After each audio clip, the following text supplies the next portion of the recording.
I could not stop listening to the lovely nature of this.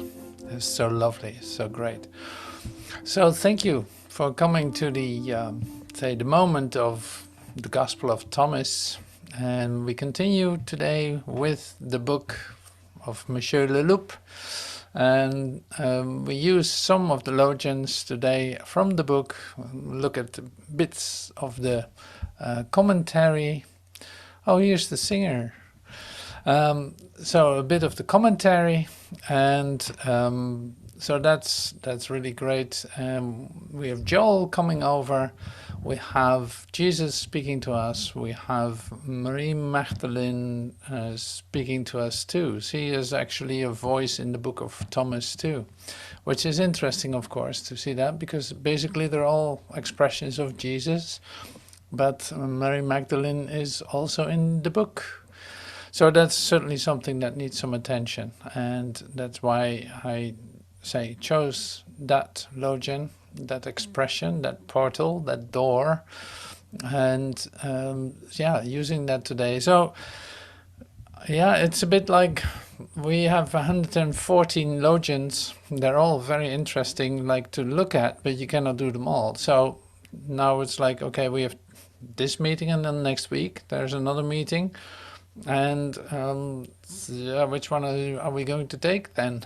So I don't know. I just, these were the ones that were popping out. One of them is like, I think 21, 16, and of course last time we actually looked at number 11, Logion 11, but very shortly, and I told you, like, yeah, this is actually like homework, so do your thing. So yeah, whether you did that or not, I don't know, but I know for sure that one of us did that, and I'm certainly going to share some of that too later on. So that's really lovely. Like, there's a little bit of a video and there's some commentary, and we're going to take a look at 11, but doing that later. It's like special attraction. Yeah, where to start with the Gospel of Thomas? So in the background you see like a 2,000-year-old mosaic, really pretty. Made a picture of it in Cyprus. So Thomas was there, probably walked over it. I told this before, but it's like, it could be. It's 2,000 years old. So hopefully it was already ready when he came to walk through the palace there. Anyway, so what are we doing today? See, it is never just looking at Logions into like out of nowhere. So there's a continuation, like there's a curriculum for each one of us in our transformation. And this always fits well in. If you listen, then it always fits in so beautifully. So one of the words that really popped up today was the idea of vigilance. Vigilance. And say, you could say like vigilance for the kingdom. That's in fact, yeah, what is necessary. Like there's enough possibilities for so yeah, distraction and all of this. But the distractions, and this is one thing that came to me too, is like the distractions that we are facing in our transformation are also not only our concerns about things that are over, our concerns looking for a better past or trying to solve problems that we perceive in a three-dimensional arrangement. That is one thing, but what about this? It's like, yeah, having motives, having a reason to do things, having a reason to do things is already like a distraction. In fact, you have a motivated action, it's already a distraction. You could say like, okay, but how about the lessons then, the daily lessons? It's also motivated, yes, of course, but that's also guided, directly guided from out of time, coming to you to use this say, habit, or to create a new habit of actually using every day as a possibility to dislodge from this world, from its desires, from its motives, from its reasons to do things, from its concerns, and all this, releasing the fear that is related to being in time, using that constructively to get out of time. Now, so that makes a huge difference. But we're not always, say, consciously aware of the motives that are moving us. And these are really like desire driven, you could say. There's a desire behind it in order to achieve something, to come to something that goes in all directions, like even with your meditation. It's like you can, if you want something from the meditation, if you want something from your prayer, we know Joel said this also many times, like if you ask for something in your prayer, it's not a prayer, it's a wish list. And so it is with your motivated action. I want to achieve that, I want to do that, I want that because of this. And that is like, yeah, distraction, false belief, false direction that you go. It's something that you actually help yourself to step into time, and seeing that that's not gonna be becoming free of time related ideas. So that's why it's good to take a look at, say, even in these Logions, the idea of vigilance will come our way. And that is differently formulated. So we have a combination today of the Logions, the expressions of Jesus, and the question of Mary Magdalene to Jesus about discipleship. So that's another interesting part, discipleship. It's like, yeah, that's those disciples, right? No. This is always just about you. It's not about anyone else. So this is about you. How about your discipleship? How about your discipleship? And so there's really something to discover, again, like here too. If you relate it, like if you allow yourself to be part of this, if you allow if you include yourself into what is being shared, then it makes total sense what's happening here.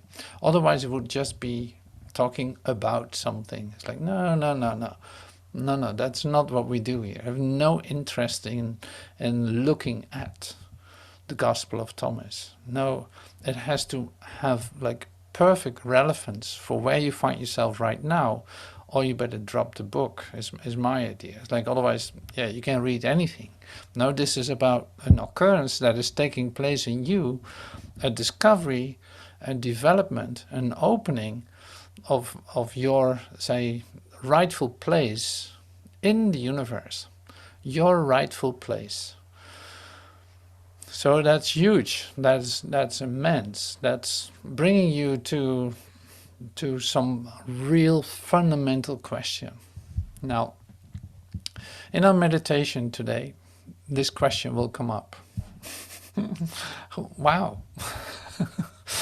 Yeah, that's amazing, isn't it? So this question will come up, and I'm going to make you really curious about that question. And that, so I'm going to share this very short meditation. It's a very short text, but we will be still after that. And it is not an invitation to engage your mind to try to find the answer. Of course not, because that's not what we do here. No, it is a possibility to have something revealed to you, and not just something. It's like, it is really something else. See, words is so funny. See, however I express myself, it appears always as a limitation, doesn't it? Well, that's why I love open questions. open questions that you wait for an answer that will not come from you, but that is given you. So in fact, it is nothing else than the Logions, which are doors, portals, to come to an experience of what it actually says. Here it is too. So this question that is going to be posed will give an answer to you that will be completely fulfilling. If you receive it, it will be completely fulfilling. Okay, so I'm reading this to you. And it's just like a good old great contemplative meditation. So I'm going to read this couple of times. Like I will read this a couple of times, maybe 2 or 3 times. We have some moments, some time in between. And let's see what happens. So I will accept atonement for myself. Here is the end of choice. For here we come to a decision to accept ourselves as God created us. And what is choice except uncertainty of what we are? There's no doubt that is not rooted here. There's no question but reflects this one. There's no conflict that does not entail the single simple question, what am I? I'll repeat that one more time. I will accept atonement for myself. Here is the end of choice, for here we come to a decision to accept ourselves as God created us. And what is choice except uncertainty of what we are? There's no doubt that is not rooted here. There's no question, but reflects this one. There's no conflict that does not entail the single simple question, what am I? So what am I? So we stay with this question, what am I? And we expect an answer, you could say. What am I?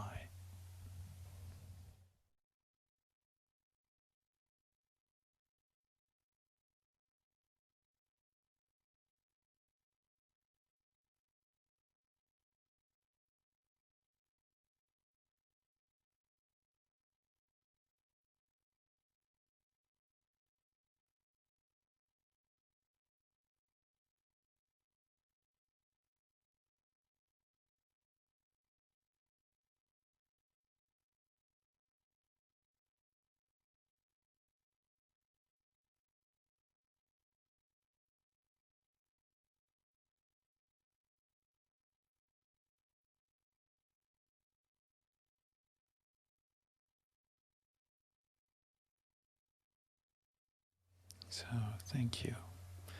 So there's lots of opportunities to let this question be answered today. It doesn't necessarily need to be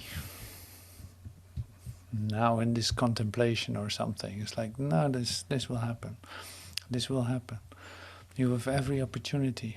Because it's like, it has to do with your openness, willingness, receptivity. So if you feel a bit of resistance to it, just give it a moment and try again. You know, this is what we do. This is the practice of that. It's all right. And if you experience this, then like it answers the question, who am I? That's amazing. That's huge. That's taking every kind of reference that you have with yourself from before dissolves in that. But see, that's a description if I share it like this. So the actual experience is what is given, in fact, is where the grace comes to you, is what is given to you. It's like it's not under conscious control, in other words. So that will happen. That's what I'm saying. Okay, so we're continuing now then with the first Logion. So it's Mary Magdalene. She's asking Joshua, Jesus, what are your disciples like? And he answered, they are like little children who have gone into a field that does not belong to them. When the owner returns and say, give us back our field, they will remove their clothes and make themselves naked before the owners and leave the field to them. This is why I say, if the master of the house knows that a thief is coming, he will be vigilant and not allow the thief to break into the house of his kingdom or carry off his goods. Carry off his goods. This is interesting. So this is part one. Mary asked Joshua, what are your disciples like? And Jesus answers, they are like little children who have gone into a field that does not belong to them. When the owners return and say, give us back our field, they will remove their clothes, see themselves naked before the owners, and leave the field to them. And this is why I say, if the master of the house knows what a thief is coming, he will be vigilant and not allow the thief to break into the house of his kingdom or carry off his goods. Thus you should be vigilant toward the world. Strengthen yourselves with great energy, or the thieves will find a way to get to you. The profit that you are counting on will be found by them. May there be a wise person among you. When the crop is ripe, he comes immediately and harvests it with his sickle. Those who have ears, let them hear. Okay, so we continue immediately with a bit of commentary. Here's the commentary. No, so here's commentary, Logion 21. This is a misprint here. It says 6, but it's actually 21. Here, Mary Magdalene, this is Monsieur Leloup talking to us. Here Mary Magdalene plays the role of the initiate who asked Joshua about the stage of development of his disciples. What he confides to her applies not to his closest disciples, but rather to people who follow him from a certain distance. They are like little children, Joshua answers. They are not yet clothed in the garment of the Christ. Their nudity here is not just innocence. It is also a lack of manifestation of pneuma, spirit.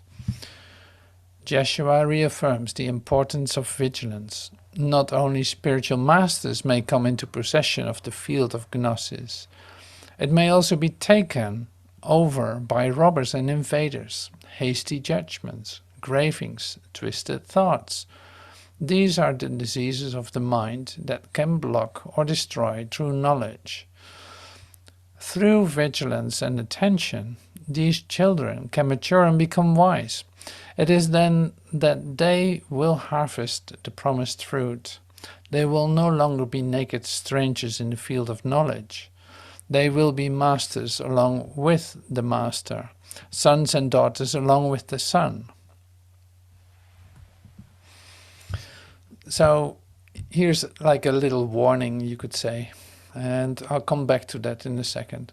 So we're going to first read Matthew, because these are the cross-references given to us by the New Testament.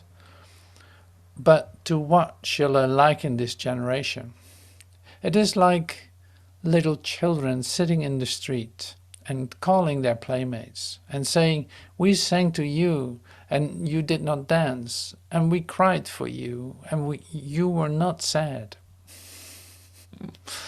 Luke 7. To what therefore shall I compare the men of this generation? And what does it resemble? It is like boys sitting in the street and calling their friends and saying, "We sang to you and you did not dance, and we howled to you and you did not cry." So that's very interesting, this kind of reference too. I never read this in the Bible that I can remember. But now our focus is on it, so it will open a door. So it's like, if you first read the Logion, you might think like, I have no idea. But then when you stay with it and read the cross-references, something starts to talk to you about it, you could say. It's like suddenly it starts to make sense.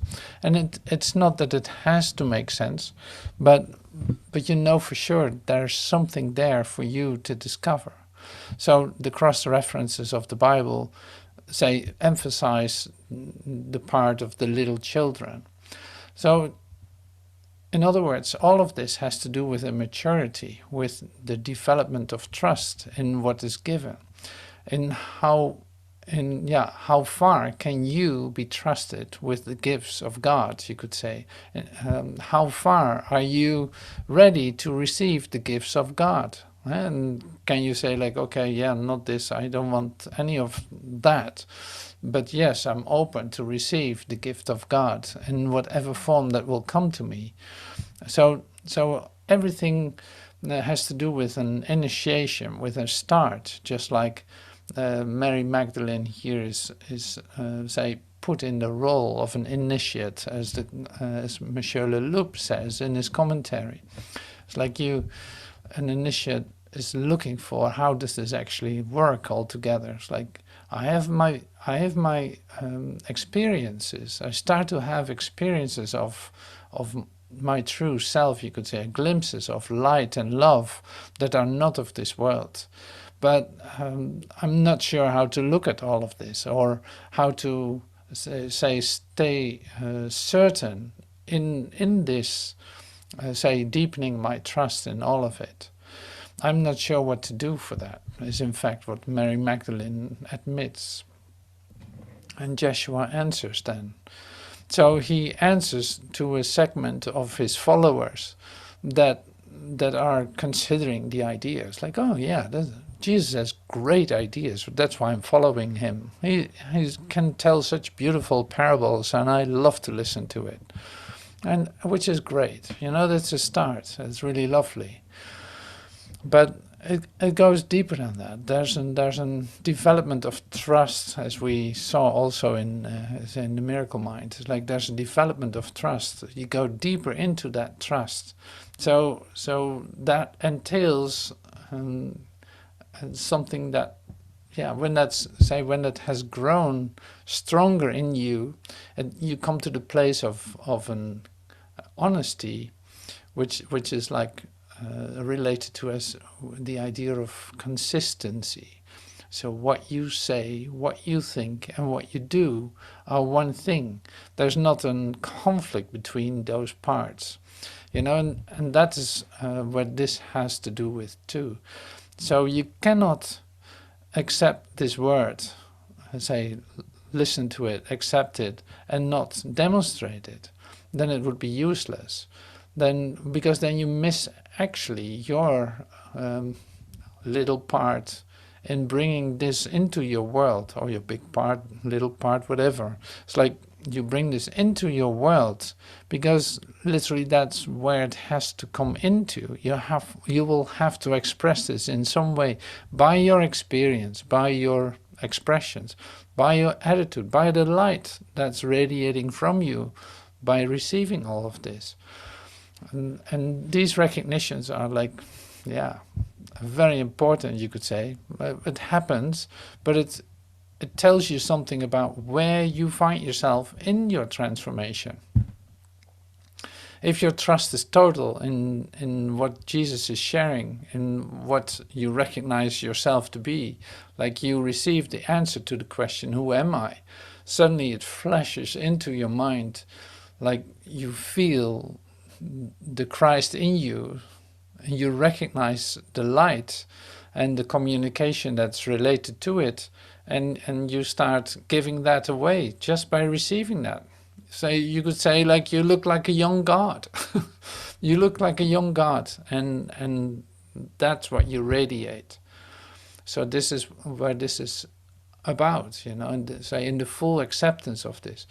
So in our way to development of trust, sorting out good ideas, bad habits, good habits, no, seeing that all doesn't make any sense either, coming to the point of admitting like total powerlessness over this character that you appear to be, recognizing that there's an alternative to that, which becomes stronger and stronger in you because you see the colorlessness of, you could say, the meaninglessness of the world that you have valued before. And the attempts, the motives that you had, they just fall apart. Or you see that when you reach for them, it was not there. And you start to recognize that in all your affairs, you could say.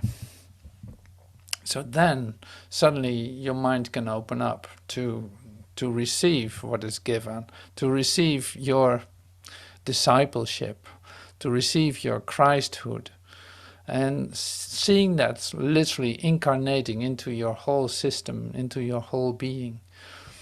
So that is the process that you're in and that you recognize yourself to be in whatever state you find yourself. It doesn't matter. It's like, no, you're on the way to it. It is like this doesn't work the way that you think it does. So that's why listening and including yourself into what is shared can be an extreme like speed up for this whole process. Because in fact you start to open to let yourself be taught, to let yourself be shown something that wasn't there before, that you didn't recognize before. That's what this is about. So in that sense, the Gospel of Thomas is helping, because now in an expression that didn't really make sense right away, suddenly you see the relevance of it. And that just keeps getting deeper and deeper, I can tell you that. Because we're going to, say, bring our brother Joel Goldsmith into the arena. And he's going to put some loveliness into that. And after that, Jesus will come back with an, quote from A Course in Miracles, deepening that whole idea again. So stay right here. Joel Goldsmith, living by the word, right? That's why we're talking about. This is about living by the word. It's not a book. No, it's living by the word. It's chapter 1, living by the word. Yeah, that's the same title as the title. Great. This is exactly where we're in. So here we are. Whatever degree of grace you and I attain, we share with each other and find it multiplied among ourselves. Whatever degree of grace you and I attain in this moment, not tomorrow, no, right now, whatever degree of grace you and I attain, we share this with each other and find it multiplied among ourselves. Can you feel that? Like that's happening right now. It's not tomorrow. No, it's also not written in a book. No, it's coming to life as we speak. Here it's happening. You're a whole part of it. So whatever degree of grace you and I attain, we share with each other in this moment and find it multiplied among ourselves. For where 2 or 3 are gathered together in my name, in the same consciousness, like there's only one of us here, there's this power felt in even a greater degree. That is why we must be vigilant, to keep out of our consciousness the world loves and hates and fears and doubts and motivates and analysis and competes and does all kinds of things, in order that we come together. This inflow of spirit can find itself multiplied on earth in us right now. Then not only are we individually and collectively a blessing to all around us, but to all those in far places who, in some way or other, have been led to reach out and touch our consciousness. And this is like lesson, I don't know exactly which number it is, but it is like, when I'm healed, I'm not healed alone. It might touch anyone, anywhere in the world. And, you know, it's like, you have no idea the effect of this. Not that we do it for that, because that would be a motivation to do it with a purpose, no. This is the effect of that. It's the extension of the effect. You know, it's like, it doesn't matter how it's going to look. We're not concerned with the outcome. We're not doing it for that. That's not our motivation. No, the motivation is to remember our source and to feel the grace in us, flowing through us, the inflow of spirit, like bringing us into this state of grace. That's what's happening, allowing the healing to occur right now. So Joel's talking about vigilance too, and that's great to share one more time. That is why we must be vigilant, to keep out of our consciousness that the world loves, hates, fears, and doubts. Like the world that doesn't know what it is. Like we have to be vigilant to stay out of that, out of the world consciousness, out of the human consciousness, and all its concerns and doubts and motives and comparisons and all this. So that is what is happening. So then, not only are we individually and collectively a blessing to all around us, but to all those in far places, who in some way or another have been led to reach out and touch our consciousness. You will be surprised. Oops. So that's really great. So this is Joel. Now Jesus comes along in the urtext of A Course in Miracles. Feel this one self in you and let it shine away all your illusions and all your doubts. Literally, it's like this light in you can shine that away, because darkness, where's darkness if light comes in, you could say. This is yourself, the Son of God himself, sinless as its creator, with his strength within you and his love forever yours. You are one self, and it is given you to feel this self within you right now, not tomorrow, right now. This is not coming from a book. No, this is a message from out of time for you to be received in this present moment. You are one self, and it is given you to feel this self within you and to cast all your illusions out of the one mind, which is this self, the holy truth in you. So do not forget today, we need your help, your little part in bringing happiness to all the world. And heaven looks, here's your discipleship, you know, what we're talking about. Do not forget today, we need your help, your little part in bringing happiness to all the world. What is my function then? To bring happiness into this world. Wow. We need your help, your little part in bringing happiness to all the world. And heaven looks to you in confidence that you will try today. Share then in its surety, for it is yours. Be vigilant, not to forget today to do this. Be vigilant today, not to forget to do this. Bring happiness to all the world. This is the only thing that's being asked. Do not forget.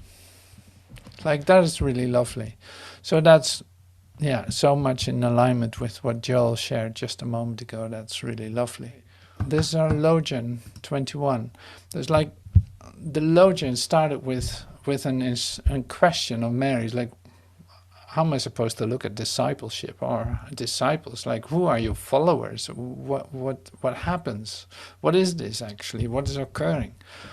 This is where it starts with. And then Jesus comes with and brings us into an idea about the play of little children, about, say, you could say, like, not being ready to completely hear this, or starting to become hearing this, starting to come deeper into trusting this, and then actually starting to become this, and seeing that the invitation is to allow this completely to come to you in this moment, to breathe that, to live that, to see the necessity for it, and being vigilant that you will try to remember today that that is the case. You know, that's the requirement. So in that, you could say the whole universe helps you to do so. In that, you will come to know the answer to the question that we were asking in the contemplation. Who am I?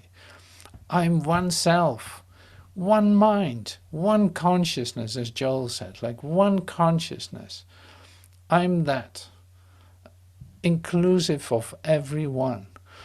So if I experience that, if I bring that to myself, you could say, if I'm open to receive that for myself, I extend it to everyone. In our joint purpose here, where two or more are gathered in my name, that is the occurrence. That is the possibility here. I'm there.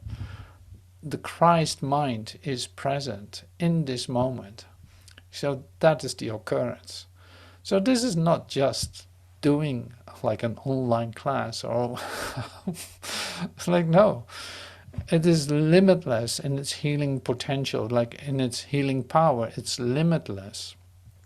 So the only requirement is your complete involvement, your complete giving to this moment in order for that to happen. Set aside whatever you thought was so important for just a moment and move closer. This is really the invitation. So is healing happening in this moment? Yes, absolutely. Are you a part of that? Absolutely. So this is how we know each other. Give your happiness away. Give your happiness away. Be that. So I made that clear. So this is great. Yeah, so this is Logion 1. I'm always surprised about how big this is. It's like, this is just, it is complete and whole in itself. And we come back to that in what we have as cross-references. Coming from Joel, coming from Jesus in the Course in Miracles. It's like, it is one story that's going on here. And the story is, I'm home in heaven, I'm one self, I'm like one consciousness, the Son of God is here, and there's only one of us. That's so great. They're not multiple selves fighting each other or being in conflict. No, the whole idea of conflict disappears when I remember that I become at one, becoming one. 16. Jeshua said, oh, this is also interesting. Jeshua said, people may think that I have come to bring peace to the world. They do not know that I have come to sow division upon the earth. Fire, sword, war. When there are 5 in a house, 3 will be against 2, and 2 against 3, father against son, and son against father. And they will stand, and they will be alone and simple. Monakos, the Greek word for simple. Monakos, simple. People may think that I have come to bring peace to the world. They do not know that I have come to sow division upon the earth, fire, sword, and war. When there are 5 in a house, 3 will be against 2 and 2 against 3. Father against son and son against father. And they will stand, and they will be alone and simple. Now that comes back in the Bible a couple of times, especially in this one, I think. Yeah, it comes back in John 16, for instance. These things I have spoken to you, that in me you may have peace. In the world you will have tribulation, but be of good cheer. I have overcome the world. And so that is going to be changed a little bit. I already put it here. It's like it says, because. Like these things I've spoken to you, that in me you may have peace. In the world you will have tribulation, but be of good cheer, because I've overcome the world. So what about this tribulation if I've overcome the world? Okay, coming back to here. Think not, from Matthew, think not that I have come to bring peace in the earth. I have not come to bring peace, but a sword. I have come to divide a man against his father, and a daughter against her mother, and a daughter-in-law against her mother-in-law. And a man's enemies will be the members of his household. And Luke says just about the same. I have come to set fire to the world, and only wish it were already burning. Do you think that I have come to bring peace to the earth? I say to you, no, but division. From now on there shall be 5 in one house who are divided, 3 against 2 and 2 against 3. For a father will be divided against his son, and his son against his father. A mother against her daughter, and daughter against her mother. Mother-in-law against her daughter-in-law, and daughter-in-law against her mother-in-law. Okay.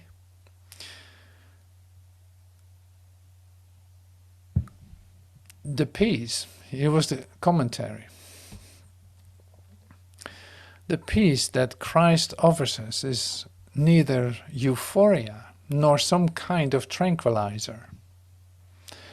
The peace that Christ offers us is neither euphoria nor some kind of tranquilizer.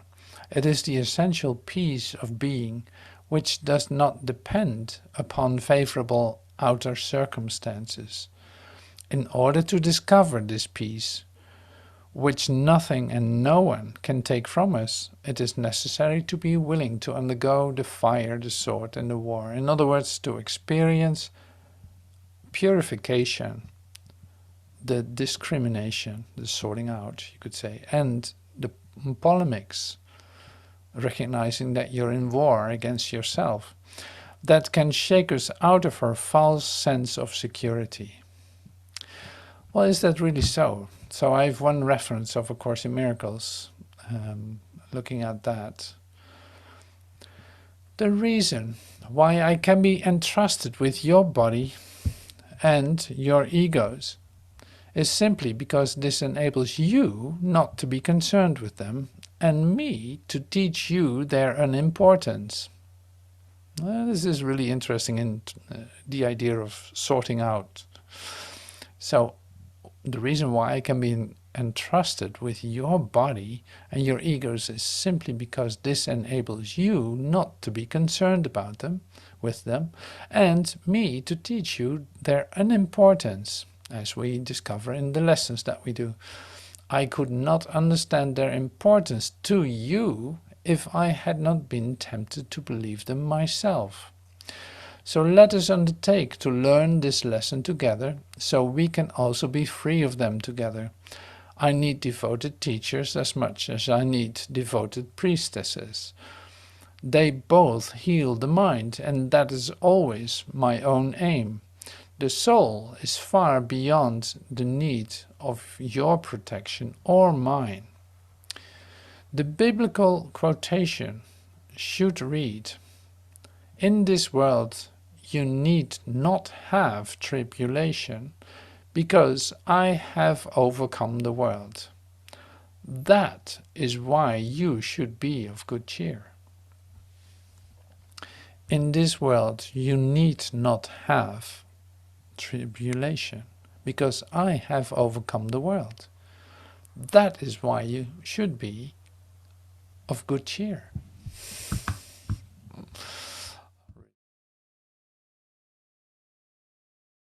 You gotta keep listening to the voice inside. You gotta keep listening to the voice inside. Oh yeah, wait a minute. Oh yeah, it's not just the song, it's also message. Wow.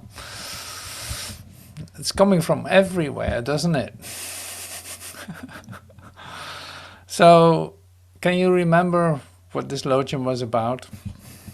I lost it. I have no idea. Isn't that great?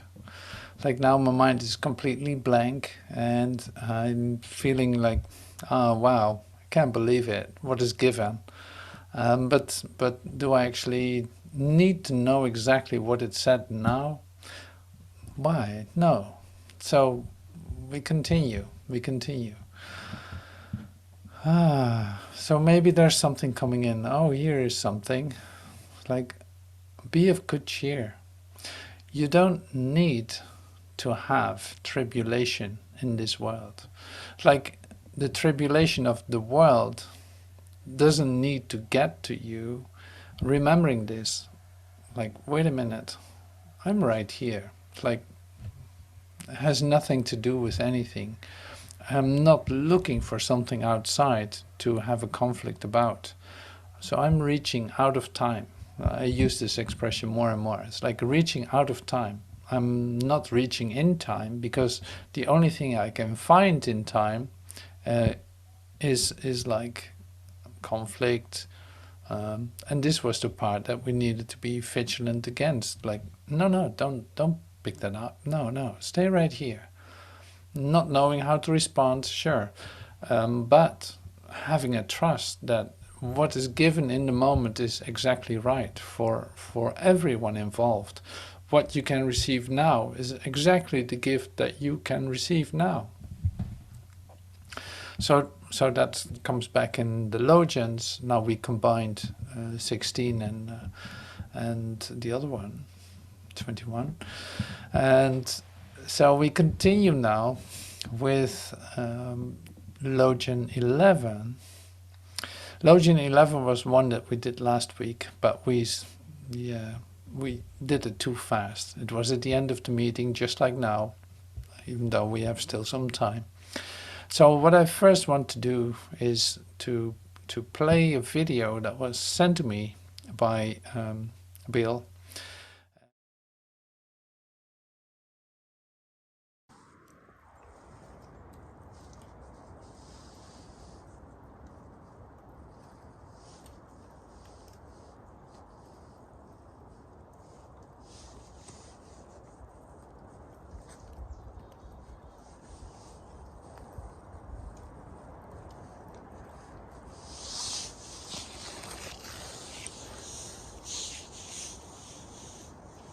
Jesus said, "This heaven will pass away, and the one above it will pass away. And those that are dead are not alive.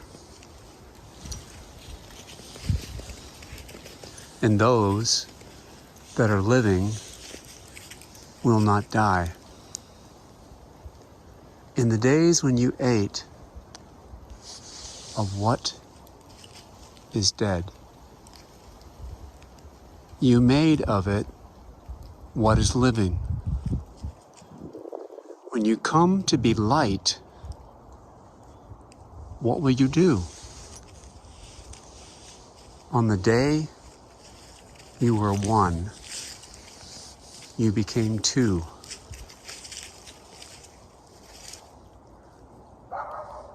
But when you become two, what will you do?" Thanks, Bill, for bringing that Logion back into our consciousness. And so there's more to that. And I wrote one part of it, I copied one part of it in a picture. I call it Bill's homework. That's a bit of a tease. It's for fun, of course. Jesus, and I'm going to let you speak, but I really love to share this. Jesus wants his disciples to be alert and aware that despite changing forms, changing states of awareness, one must stick to the conviction of oneness and abide in that. Do not be fooled by appearances of separation or appearances that would seem suggest two powers. These are the dead things which have no life, no presence, no power. So whether I move into the light or become two, nothing in reality has changed. It is important, therefore, to remember, if I mount up to heaven, thou art with me. If I make my bed in hell, thou art with me. I am one with the tree of life. I'm going to recognize that is true about myself, and it is true about everyone else.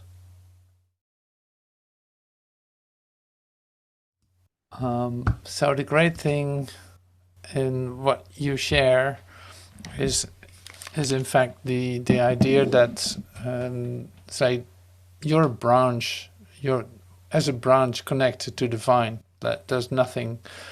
It's like to think that your mistakes were so important, you could say, is also sitting on the wrong chair. You could express it that way. It's like, no, it did not have any effect, no worries. So it's not like, don't be too busy with your mistakes. In other words, don't be too busy with your mistakes. No, you're in good hands. You're still branch connected to the tree. Nothing can change that. Not even your little, mistake, you could say. Like, that is the loveliness of this. So that does not need to be a focus on the mistakes. Okay, I made a mistake. It's corrected. I saw that I made a mistake. It's corrected. Now I can abide in that what I truly am, and that is given in this moment, recognizing I'm one. Okay, so suddenly I recognize there are two of us because I think I need something here. So I follow up on that. I follow up on that and allow that too. It's like not resisting evil in that sense. I'm not resisting evil. I don't make a big deal of my mistake.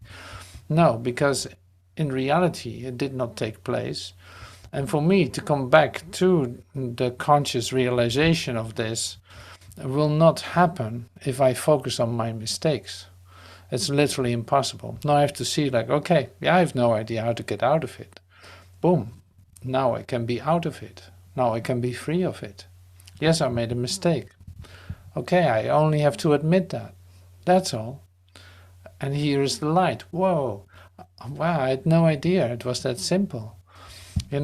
So that's so great about this. And you can even see with the impossibility of two in what Jesus shares, what we read today too, is like where two, or what Joel gave us, like where two or more are gathered in my name, I will be there. So is there two? No, there's not two. Two or more are gathered, I'm there. So it's never two.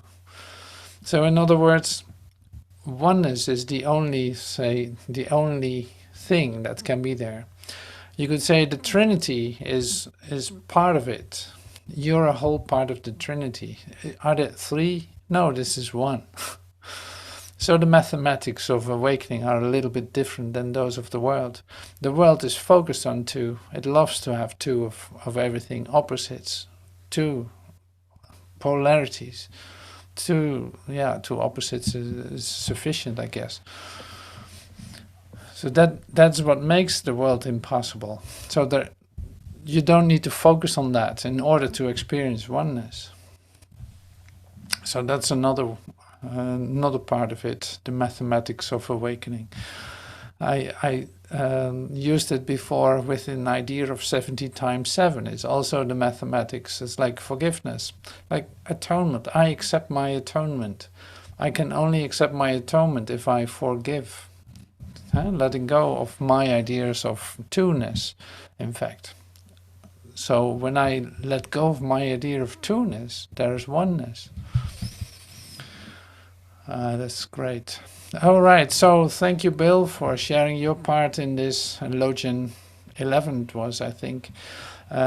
So by bringing it in with your on your walk and having your that what came to you to share with us, be part of this too. So thank you for that. All right, so this was the Gospel of Thomas with the Logions that we chose for today. And next week there will be another meeting. This is the last meeting, I think, of the Gospel of Thomas that we do now. And yeah, very interesting to see how this evolves and how everything is supporting and helping us to deepen the experience that is given, boom, in this moment, not another time. It's not a book, no, it's an experience. I love it. That brings it really to life for me. And so thank you for your attention. Thank you for being here present. And I hope to see you soon. Thank you so much.